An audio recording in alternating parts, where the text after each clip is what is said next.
Hi guys. I've never done this before. I never thought I would have a YouTube channel, but here we are. So episode 1, first and foremost, my name's Maddie. I am a student of cosmetology at the EVIT main campus. I'm learning how to be a cosmetologist, which focuses around hair, which is color, cutting, styling, but it also minors in nails and stuff like that. But this channel is just for showing you guys how to do hair, how I do my hair, and if we get brave, I might show you how to do some stuff on one of my creepy mannequin dolls that I use for school, so that way you can kind of learn how I do hair on other people versus myself. But so today I had posted what you guys kind of wanted to see because, I mean, it's not a secret that a lot of people are on self-distancing mode, i.e. me, or full-on quarantine or going to be entering that. So I decided with this time that I have, I didn't want to do nothing, I wanted to be productive, so we're going to just do something productive and something fun, because if you're like me, I have a lot of time on my hands, and maybe I can teach other people how to learn something new, and maybe I can learn something new as well. So today, the first couple things that I had noticed were the couple of my mom friends wanting to learn how to do French braids or Dutch braids. A couple of you called them inverse braids, which is totally fine. I think you can call braids kind of whatever you want. I'll know what you're talking about, just through pictures or, I mean, whatever. So today, since I don't care what I look like, I decided I'm going to do one side a Dutch braid and one side a French braid. A lot of you know that I love to make my braids big and like pancaked and volumized, so I'll do the Dutch braid like that, and I'll show you how to do that along the way, as well as if you just like to leave it straight. A lot of little girls, if they want Dutch braids, I typically don't pancake them because it's, to me, like, it's always gonna be more, it just falls apart easier unless you hairspray it, and if you know me, I don't like hairspray unless I have to use it. Same thing with bobby pins, but we'll get into that later. So that I'll do that with the Dutch braid, and pancaking a French braid is really difficult, so I think I'm going to save that for a later video. So if you guys want to learn how to do that and kind of make them big and fluffy, I can totally show you how to do that. So before I start with the tutorial part, I'm going to show you what I like to use personally. I don't think a lot of buying expensive fancy stuff. I've been doing hair for a while now, and I totally could have done that if I wanted to, but I think you can kind of save money where you can and just use whatever.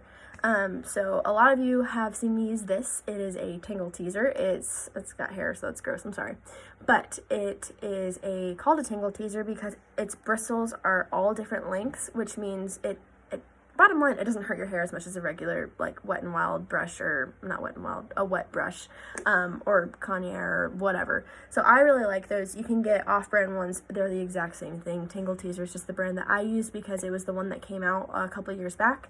But I know you can go to Walgreens and they have them that are off-brand, but it's the same exact thing.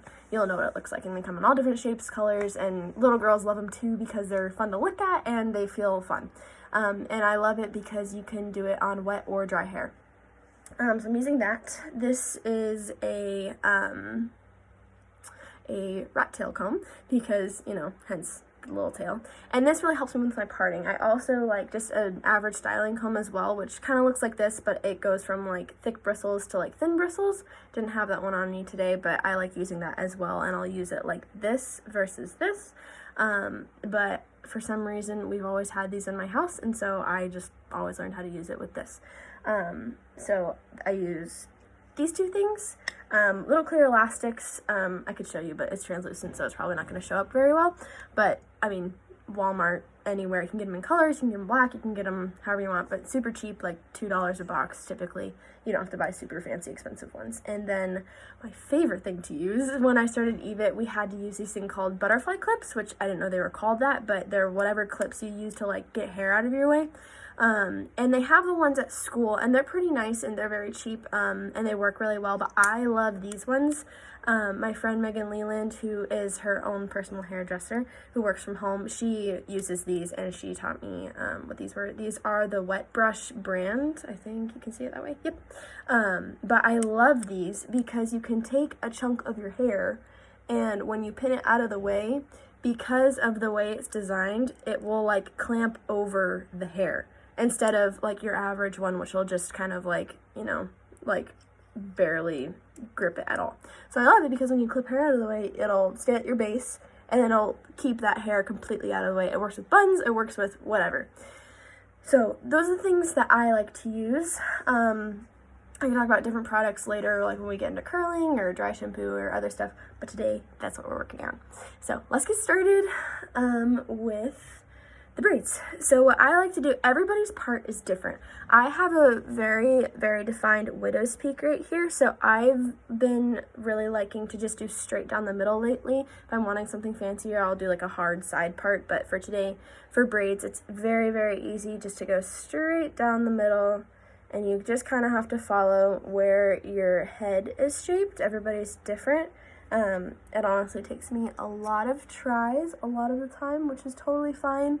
The only person I've met that can do just a solid part right one try is my EVIT teacher, Miss Cowles, and she's just awesome with it. And obviously a couple of my other hairstyling friends, or if you've been doing hair for a while, you get pretty good at it, but I'm not quite there yet because I've been doing it for only a couple years now.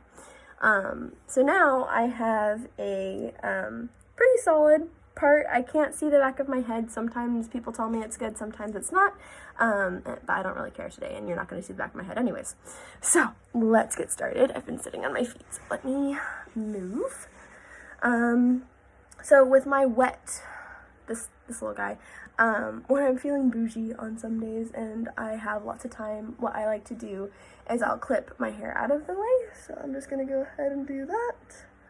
I just like to twist it however way. There's no real super fancy way how to do it. But anyway, that'll keep it out of my way, or you can just elastic it off. Totally fine. But super hot right now, right? Just going to go out like that.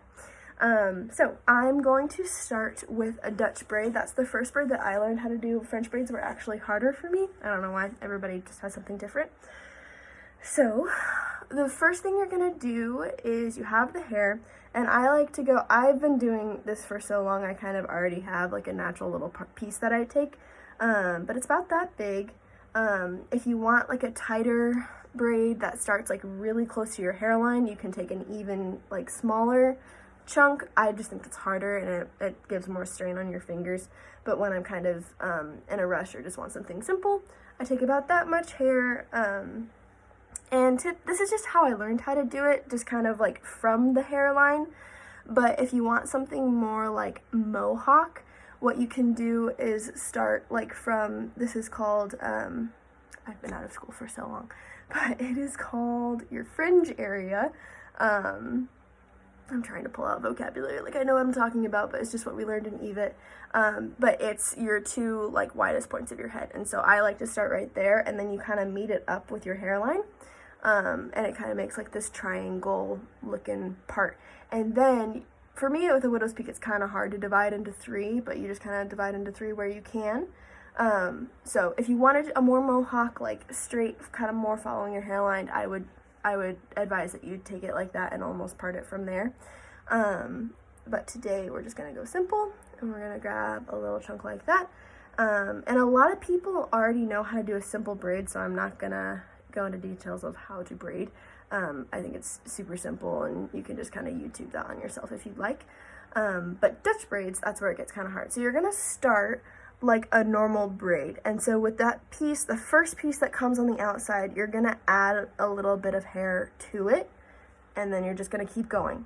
So you have it, just act like it's a normal piece, same thing. So this has yet to have any hair added to it, so you're just doing a regular braid, but you're adding hair to the pieces that are on the outside. So if it's on the outside, this piece gets more hair, and then you're gonna turn again. This piece is on the outside, it's gonna get more hair. And a lot of it just takes a lot of practice. It took me a long time to figure out how to do it, and a lot of work on my dolls when I was really little, and my mom. But that's the easiest way I can describe it, is you're following a normal braid, but anytime the piece is on the outside of the pattern, you're adding some hair to it. So now at this point, this is where I like to start my pancaking. If you don't know what pancaking is, it's just how you make a braid bigger than it naturally is. It's what gives it volume. So I usually like to stop about right here, and I like to just start pancaking towards where the braid starts. So I'll just very, very gently, I'm not like super, super harsh. I've seen people pancake in a ton of different ways, and a lot of them work in completely different ways. This is just the way that I like to do it. And so then we're going to just keep pulling. I typically don't pancake this piece because I've found in the longer I've been doing this, when you pull out that piece, it makes you look like you have like a little, I don't know, like just a little bump, and it just doesn't look very good, especially if you're not like teasing and you're not using any volumizer. I just like to leave that alone. And so I'm just going to keep on going, and then I'm just going to keep on pancaking along the way. And then the part when you get back here, that's where it starts to get a little bit more complicated, because I usually can't feel my hairline, just because of the way that my hair grows. So I kind of have to be very careful with how I'm feeling my hairline, and I'm just going to grab a little piece, just little pieces at a time. And because I have time, I'm going to take my time. If you want to fast forward to this part and you kind of already get it, you're totally welcome to do that. It's a trend right now. I do it all the time. I love to grab wispies, like just little face framing pieces, as my friend Lauren taught me, that's what it's called. Little face framing pieces, and some people do it as they go. I like to wait until the end, and then I'll grab my little face framing pieces. I am just going to keep on going. I typically stop 1 or 2 or 3 times, depending on how much time I have, for pancaking, especially a Dutch braid. So right now is probably a time that I would go in again and do that. And don't freak out, like, if your pancaking goes away as you're continuing braiding, because the first time I tried to do that, I was like, oh my gosh, this totally isn't working, because it's just like, flattening out again. And that's totally fine. The gist of it is that you're loosening up the braid. You're not like making it look complete as you go. And then at the very end, you can just kind of touch up what you'd like. So I just kind of eyeball it, and just make it as big as I want. I'm not going for huge dramatic today, but I'd like it a little bit more defined. I don't have super thick, coarse hair, but I like to make it look like I do, so that's why I always like to do that. If you have very thick and coarse, luscious locks, good for you. I love playing with that kind of hair. So once all of this is over, if you have nothing to do, please hit me up. I would love to play with your hair. Alright, this is where a lot of people get kind of like, oh my gosh, it always falls out over here. So I just focus on being very, very, very tight to my head once I get back here. And I also would advise that you don't use up all of the hair until you get to the bottom of your neck, because when you do that, you're just kind of pulling the hair up, and that's kind of going against gravity. So as you go on throughout your day, it's just going to keep sagging and going down, and then it'll get frizzy, and you'll kind of have a rat's nest back there. So I kind of like to wait and keep the hair, as my neckline, as much as I possibly can, and then I'll pull it really tight, and then I'll pancake where I can right here. Just kind of follow it up. It's kind of fun. And I love Dutch braids because you can do so much with them. You can do just 2 Dutch braids if you're going on like a hike, or if you're going about your day, or if a little girl wants it, or you can stop it and do like a half up. There's just so many different things that you can do, and as this channel goes on, I can show you guys some just styles that I like to go to with Dutch braids. The longer I've been doing hair, the more I realize like Dutch braids are literally my favorite. I think Dutch fishtails are beautiful, but they're also very hard. Not hard, they take a lot of time because there's so many little pieces. And because of that, and because everybody has split ends, it becomes frizzy the more throughout your day. But because you're taking bigger chunks in Dutch braids, and there's only 3 strands, I've grown more fond of them. I think they're more dramatic too. So now we're kind of towards the bottom here, and I'm about to leave it alone. Let me find my elastic really quick. It's on the ground. Because they're clear, I can't find them. So I have just a clear elastic, and then I'm going to tie it off. And I kind of left a lot more hair than I typically do, but for the sake of this video, I'll keep it shorter. Alright, so here we go. Here we have our Dutch braid, and it kind of looks all over the place, but I like it messier. I could make it more uniform if I wanted to, but I just kind of like messier, and I don't know, I just kind of always have. And then you can just kind of hold hold the elastic. That's the important part when you're pancaking and if you're finishing it up, because if you don't, it's just going to kind of all scrunch up. So I like to hold it at the bottom and just kind of keep pancaking my way up. And then, once you're all done with that, you can kind of double do it both sides and kind of just really pull it apart. So there is our Dutch braid. And like I said, you do not have to pancake it as much as I do. This was just to show you like what pancaking can do. You'll really see the difference once we get started on our French braid, because I'm not going to pancake the French braid, and it's going to be a lot skinnier than you think that this is. So you're just kind of pulling, you're really taking just like the very, very edge of whichever piece, and you're just kind of slightly tugging while holding the elastic. So not my best braid, but it will do for sure. And then if you're still not pleased with this, I typically don't care about this hair. That's kind of on my neck if I'm doing a Dutch braid. If you really care about it, you're welcome to just put a bobby pin and you can kind of secure it between the braid and your actual head, and that should work for you. So there we have our first Dutch braid. Now, thank you, wet clip. We are ready to move on to our French braid. So same thing, I'm going to do the same little starting pieces. It's also important to get even braids that you're taking the same amount of hair from your hairline all the way back. You don't want to have like a teeny tiny little piece here and then use like a ton of pieces right there. Otherwise it's just going to look uneven and you're not going to get the same size braid. So here we go. So a French braid, if you noticed with the Dutch braid, I went under with this strand first. Instead, I'm going to go over. So that's why a lot of people can call them inverse braids, because instead of going in, you're going inverse and you're going to go over. So I'm going to kind of go slower. So with these 3 strands, I'm going to go over with the first one, and now I have this one in this hand. And since it's on the outside, we're going to grab a little piece with us. So now that piece has it. And then with this one, we're going to go over as well. And now this one piece is on the outside, that needs more hair as well. So now, and also remember as you're going on with, if you're just doing like 2 braids, always remember that you're kind of pulling your arms and your hair back away from your face. If you keep it like, keep your arms towards like your eyes and your face, you're just going to keep going straight down, and then you're not going to, it's just going to look like all the hair is pulled away from the back of your head. And then once somebody looks at the back of your head, it's like, oh dang, like they really didn't get the back of their head. So always just remember you're kind of pulling away from your face. So now this piece needs to go in, and this piece still does not have hair, so we're going to give that a little bit of hair, and then we're just going to keep on going. Keep on going, and then I'm just going to keep going slow. I'm going to try and get close for you guys to see. This piece is on the outside, it needs some hair, and then we're just going to keep on twisting, keep on pulling. I'm going to try and get you guys to see. Whatever piece is on the outside, you're just going to add some hair to it, and still pulling away from your face.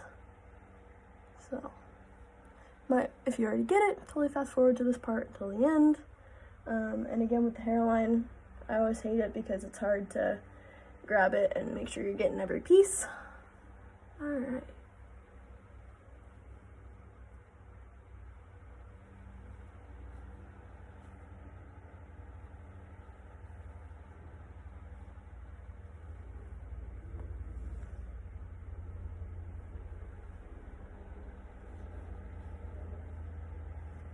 And eventually I'll show you guys how to pancake a French braid.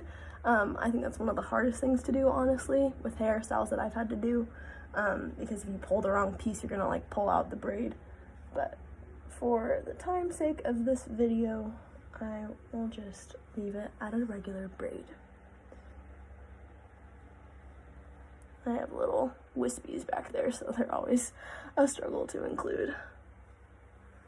Because when I was little, I got a piece of gum stuck in my hair, like on like the bottom of my head, and I don't know how that happened. But I was at my grandma's house, and so without saying anything, and sometimes, like, rather than including them, I just kind of let them fall and just let them do their own thing. But without asking her, like every little girl has this story, I just cut it out without telling her. And so now I will eternally have these little wispies because for some reason they just don't want to grow back. And so we're just going to keep continuing down the braid. And you guys already know how to pancake by now, so I'm just not going to pancake this braid. Alright, and now I always like to just match up where the other elastics are, so that way I don't have one like up here and then one down here. So where's my little elastic that I lost? Here we are. Okay, little clear elastic. If you're doing someone else's hair, I don't recommend putting it in your mouth, but when I'm doing it by myself, I typically like to do that. Okay, now we've completed a pancake disc braid and a not pancake French braid. Now, before I leave the house, I just like to have face-framing pieces unless I'm like going to the gym and I don't like having anything in my face. So mine typically are right around my ear, and I just am very gentle and I just kind of let that face frame. Some people like a lot of face-framing pieces, some people don't, so it's just kind of whatever your preference is, but I like to pull them right here. I like to pull them at the bottom of this part of my hairline, right there. If I'm feeling bougie like today, I go all the way up to right here near my fringe area where I get my little baby hairs. So for today, that's all I'm going to show you guys. Thank you for dealing with my first video. There will be more to come. I'm going to be working on curling. I'll be working on different kinds of curling for those of you that want to know how I do my hair. I'll be working on updos and full braids and just anything else that you guys want to see. So let me know what you think. There will be more to come. I am praying for you guys to not get sick and to stay safe. Remember to wash your hands. And I hope you guys have a wonderful rest of your day. Thank you for watching. Bye.